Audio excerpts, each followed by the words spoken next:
Hi folks, my name is George Mihal. This is my front yard. I'm a fellow at the Office of Image Archaeology that produces all the films over here, and over the years some of them have been about, well, a bunch of them about other people's family films. And this time it's going to be about my family. I'm going to narrate it and tell you all about what you're seeing there. First off, I'll let you know that I grew up in a little tiny town in just north of Sacramento by about 50 miles called College City. And College City has an elevation of 72 feet and in 2010 had a population of less than 300. That tells you about how small the town is. So without anything else, I guess I got to say right now, let's go ahead and take a look at that film. Thanks for watching. It's Christmas time on Tule Road in College City, California, about 3¼ miles east of Arbuckle, California on I-5 and 50 miles north of Sacramento. This is our house there, and that's my little sister Deborah and my mom.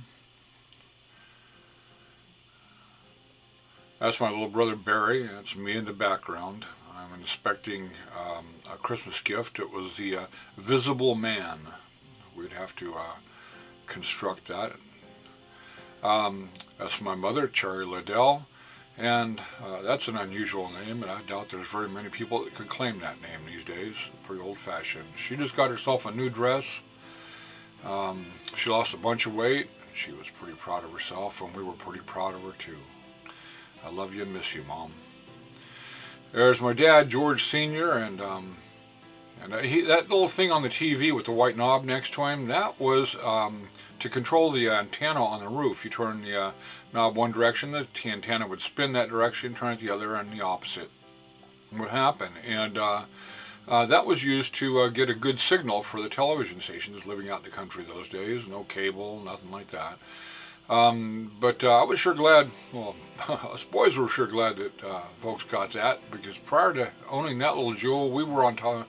We would go on top of the roof, and we'd have to spin that thing around by hand, and they'd tell us when they had a good signal, and then we'd come down and watch TV.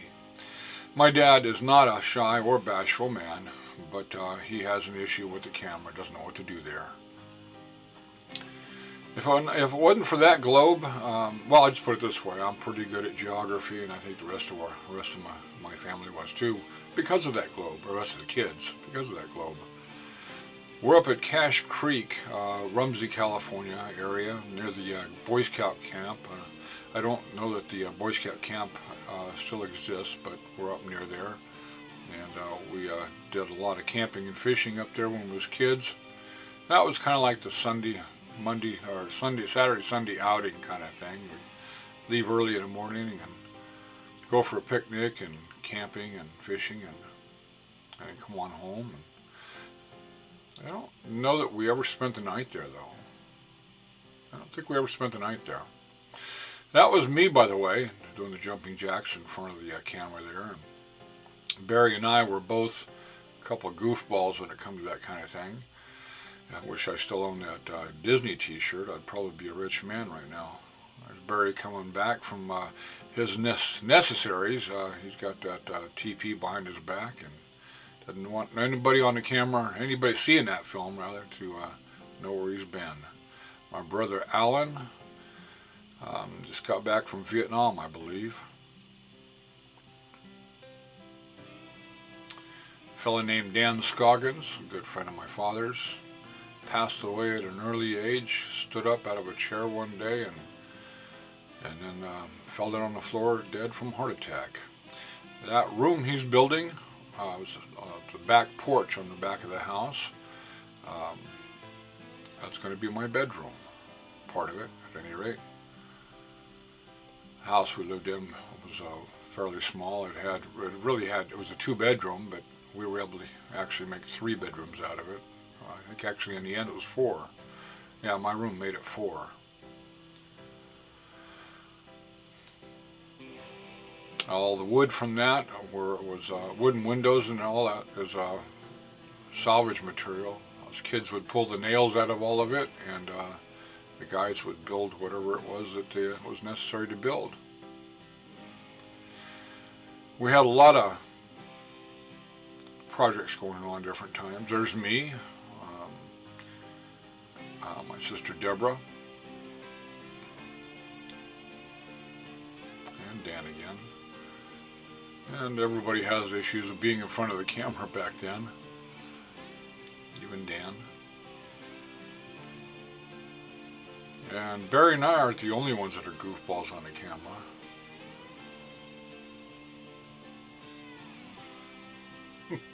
Dad. Sure was fun living out in the country in College City. A lot of really amazing things that us kids got to do out there. Barry and I were always working on small engines. Mostly, in fact, I think all of them were single-cylinder motors that we'd use to build go-karts and scooters with, and repaired lawnmowers once in a while for neighbors.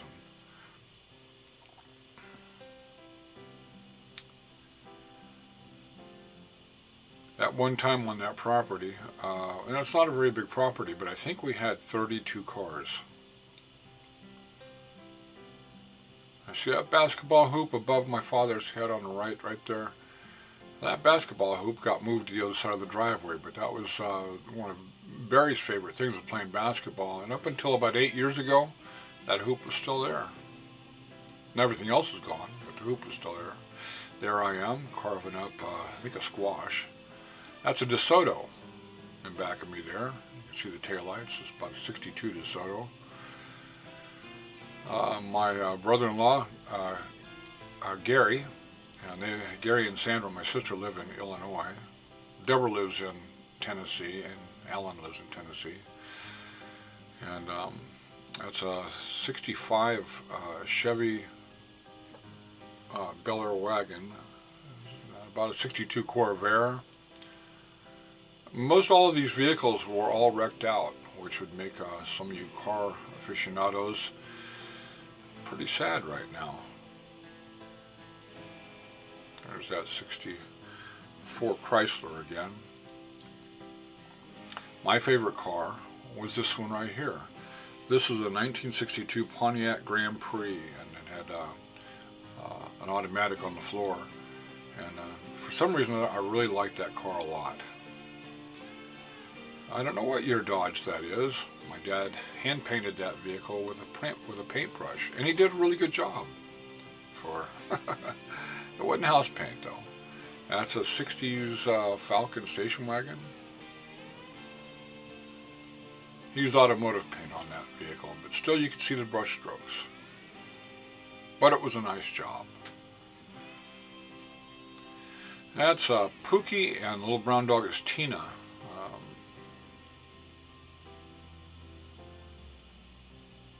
My grandfather Lytle. My mother's name was Liddell. My grandfather's name was Lytle. I'm not sure where those names come from. I think he came from Arkansas, but I'm not positive. Lived in Los Angeles and was a machinist all his life. That's Caesar. Caesar doesn't really have a problem with cameras, but he does have a problem with the lights. Those lights you could bake bread on those lights. They were that hot. I got a blister one time from them. And Caesar had a habit of chasing cars, and that didn't go so well for Caesar one day. It's the first dog we ever lost through death. My grandfather and my grandmother, that's Helen and Marvin. And that's their Maverick, I think.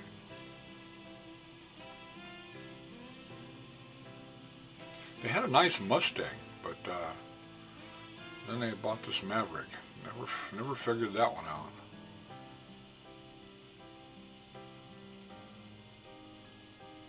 There you go. See, we're all clowns, I'm telling you. Well, when it comes to the camera.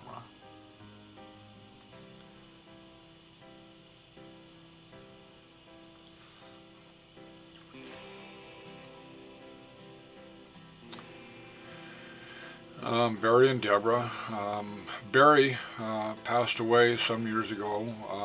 He was over in Germany shortly after Chernobyl blew its top, and that radiation nailed him pretty badly. Jerry Barry died a horrible death. Um, wouldn't wish that death on anybody. He was a good kid, man. And I miss you too, Barry. There's me. And I think this is the year before. I think I'm a junior in high school at this point, but I'm not positive. It's, pretty sure though. Yeah, Grandpa. Nice.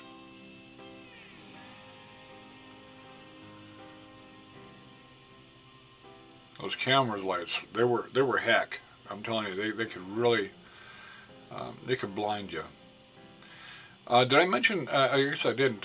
College City is at the 72-foot level elevation, and it's really unusual to get snow. In fact, I can only remember it happening one time in all the years we lived there. I went looking for our home address the other day, and I don't believe we actually have one. My military records state that our address was the last house on the left on Thule Road, 3.5 miles east of Arbuckle. To the right of us, well, west of us, we only had the 3 houses, and then of course College City, but north, south, and east, there was nothing for about 5 miles or so. So we were pretty secluded out there, and really enjoyed it. Loved that place. In back of our house, there was a large farmer's field where they grew crops like sugar beets and this sort of thing back there. And back of that was a set of railroad tracks bordered by small groves of trees where we'd play as kids, playing the part of Tom Sawyer or Huck Finn, Robinson Crusoe, and my favorite character I'd been studying in school was Sir Francis Drake. The guy was great explorer and a bit of a pirate and a bad guy, but I took a shine to him. Back there we would build forts and tree houses and huts and underground forts. Explore the island back there we called it Allen's Island, kind of a pretentious name we gave it because Allen had discovered it when we first moved there, and then he showed it to us boys later. So always referred to it as Allen's Island out in the middle of that canal. The canal wasn't someplace you wanted to swim, though. I got to tell you, every nasty thing that drained from a farmer's field was drained into that canal. We'd wade across to the island, but never go swimming there. Our house is surrounded by English and black walnut trees, and we used to build tree houses in some of those. And, I remember most about those trees, though, is having to pick up all the walnuts, bag them into gunny sacks, 50, 100-pound sacks, I can't remember. We get 25 or 50 cents a sack for the walnuts, and we get to spend that money on Christmas gifts for the rest of the family, or sometimes we had to buy school clothes. We had good times and bad times, of course. Most often it was pretty good, but every once in a while you had those character building moments when finances were just not good, and all around, things were real skimpy. I remember one year Mom and Dad had to go out and, without us kids knowing about it, went to Salvation Army, bought a whole pickup load of toys and bicycles, and Dad brought it all back home and took it into the shop, and he repainted things and fixed things, and that's what we got for Christmas that year. And you know what? We were really happy with them. The bicycle Dad got me was a big, huge, old 1940s Huffy, and he painted it all up, and I love that bicycle, man. It was built like a tank. But sometimes things were just not. There were character building moments, like I said, and without knowing how bad things can be, you never know how good they are. One year for Dad's birthday, Mom made him a birthday cake of mashed potatoes and ketchup on top for icing, and a single candle in the center. It never got that bad. Even when I went in the service, I had a 1936 Oldsmobile, a Bel Air Chevy, and a 67 Ford Galaxy 500 convertible. When I came back from basic training, I had none of those vehicles. My dad kind of looked sheepishly at me, and he says I had to sell them for the family. And well, I understood. That's just the way things were. You helped the family out. And there's my grandma. She's got a cigarette. My mom smoked. My grandma smoked. My grandpa smoked. My dad smoked. My brother smoked. Even I smoked. So far, none of us has died from cancer. And before you get on the kick about that, you got to remember that everybody of notoriety was pushing cigarettes back then. Doctors even said, "Oh, smoke these, they make you relax." There's Barry with homemade pies from Grandma's kitchen. My wife does the same thing. Still to this day, she makes bread a couple times a week, or I'm sorry, a couple times a month. A couple of those, a couple times a month lasts us. Can't eat that stuff out of the bread aisle. It's not the bread aisle, it's called the bimbo aisle. And it's trash, every bit of it. Nabisco, used to be Nabisco, it's Mondelez now. It's trash. Horrible things. You know, my dad and my brother stayed up, I think about 24 hours one time putting one of these layouts together. Moving the furniture, building the base, and then creating the mountain structure and laying out the track and everything. They'd spend about 24 hours doing that, and then Dad would spend another week or so, putting the scenery in and fine-tuning it. But we did this a couple times, I think, when I was growing up. Eventually, he had to sell them because he needed to make a trip back. He used to see his sick mom, my grandma. Didn't have money for the plane tickets, so he sold the trains to get the plane ticket money. But he loved these trains.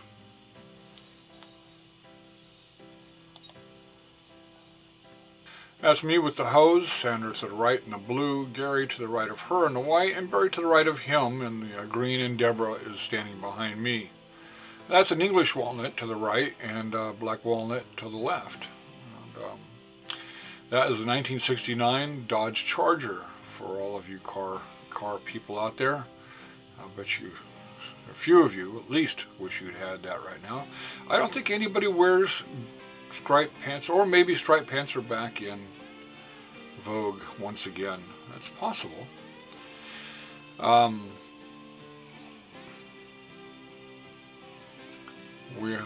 We had fun there, I had a lot of fun, and I can remember the good times and the bad times, but honestly, for the most part, there were good times.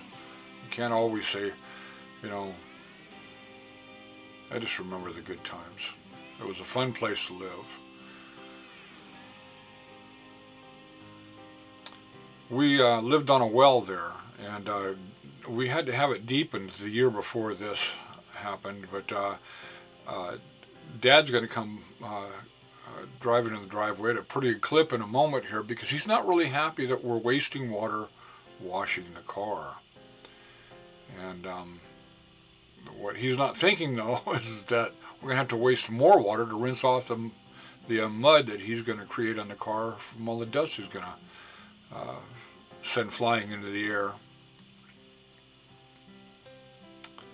There's Barry. Miss you, little guy.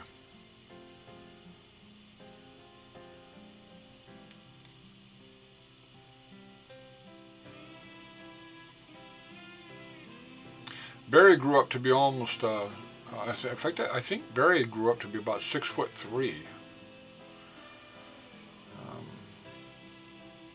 I'm 6'2". I think he was taller than I was. I'm not positive, but I know he grew up pretty tall.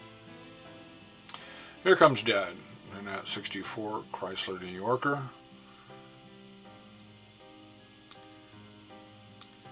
And knock a bunch of dust all over the car.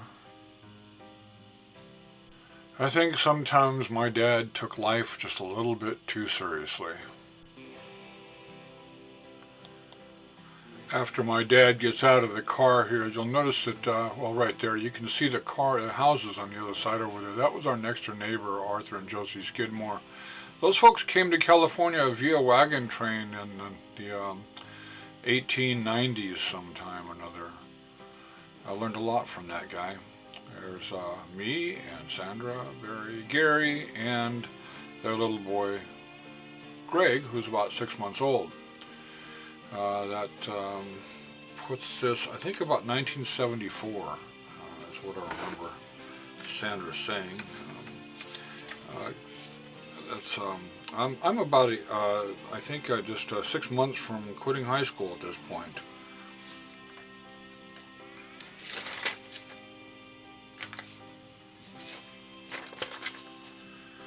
And I'm actually looking at notes here. Yes, it's 1974. I'd like to see what year Greg was actually born in.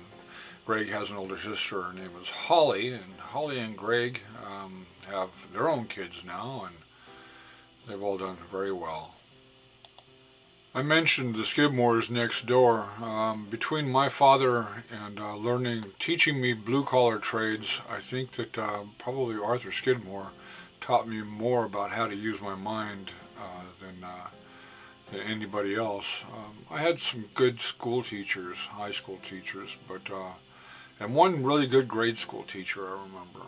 But mostly I think it was Arthur Skidmore that had the biggest influence on my mind and the way I think about things today. He was a good man. My father teaching Barry how to use the rototiller, something he taught me to do, and actually some years later I had the opportunity to put a garden in and a lawn, and I remembered the lessons that he taught me, and everything I learned using my hands. I'm quite good with my hands. I'm a carpenter, a mechanic, I build computers, I do all kinds of things, but all this video editing that you folks see on my channel as well. But my father did teach me a lot of good things, useful stuff.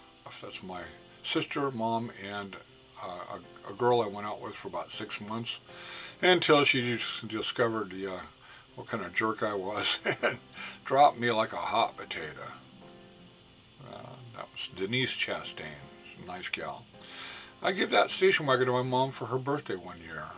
I was 15 and working at a gas station and bought it for $100, and turned out it only needed a starter, and so I put it in there and gave it to Mom.